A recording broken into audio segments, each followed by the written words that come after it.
Bonsoir et bienvenue pour ce premier rendez-vous BMW Inside. En attendant vos propositions des thèmes à aborder sur le sondage Instagram, vous le savez, vous pouvez voter, je souhaitais revenir sur une élection qui nous a fait beaucoup de bien.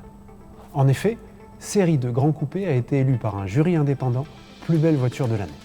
Alors ce qui est intéressant, au-delà du titre, c'est peut-être de tenter d'analyser les raisons qui ont poussé les votes vers cette Série 2 Grand Coupé. La force de ce design novateur est d'être finalement inspiré par des codes historiques de la marque. C'est pourquoi je vous propose un voyage dans le temps. Le renouveau du design BMW nous amène à la fin des années 60. La marque propose alors un coupé qui va faire date dans l'histoire du design, à tel point qu'il sera surnommé en interne le joyau. Je parle bien sûr de la 2800 CS, E9 pour les connaisseurs, qui dans sa version la plus puissante et la plus légère porte le nom emblématique de 3 litres CSL.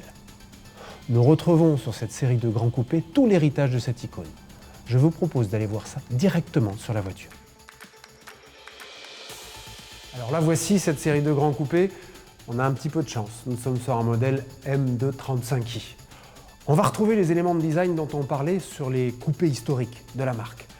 Nez de requin, la double calandre unie, clairement assumée dans les 70s, trouve un écho en 2020 sur série 2 Grand Coupé.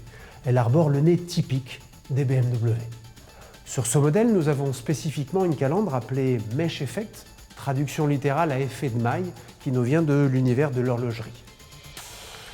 Bien évidemment, l'expression d'une BMW passe aussi par son regard, historiquement rond et à 4 phares, pour les modèles les plus sportifs. On retrouve ici une réinterprétation avec beaucoup de brio du regard BMW et sa signature unique Iconic Light. Toujours en lien avec la dynamique des BMW, la silhouette de série de grands coupés profite des proportions classiques de la marque. Un porte-à-faux avant court, une distance de prestige importante et bien sûr des lignes de caractère qui vont muscler le latéral.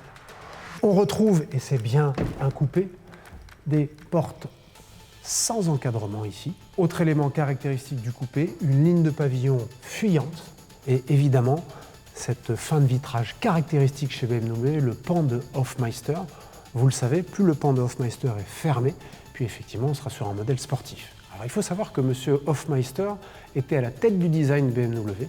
Il est d'ailleurs considéré comme le père de notre coupé de référence, la 3 litres CSL dont nous venons de parler. Sur la partie arrière, ce qui frappe instantanément, c'est la perception de largeur.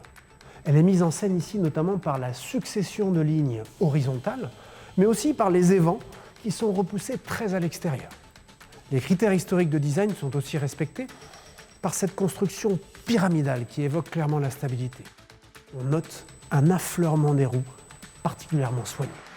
Alors, dernier point pour accompagner cette dynamique visuelle, un mot sur les motorisations. BMW est souvent dans l'esprit des fans synonyme de moteur 6 cylindres. Série 2 Grand Coupé dispose du meilleur des 4 cylindres dans cette version M235i de 306 chevaux. En clin d'œil à l'histoire, n'oubliez pas que ce sont les moteurs 4 cylindres qui ont remis BMW avec brio sur le devant de la scène. La preuve, le siège social à Munich est une référence claire à cette motorisation. Merci de nous avoir suivis. Je compte sur vous pour nous proposer de nombreuses thématiques sur notre sondage Instagram.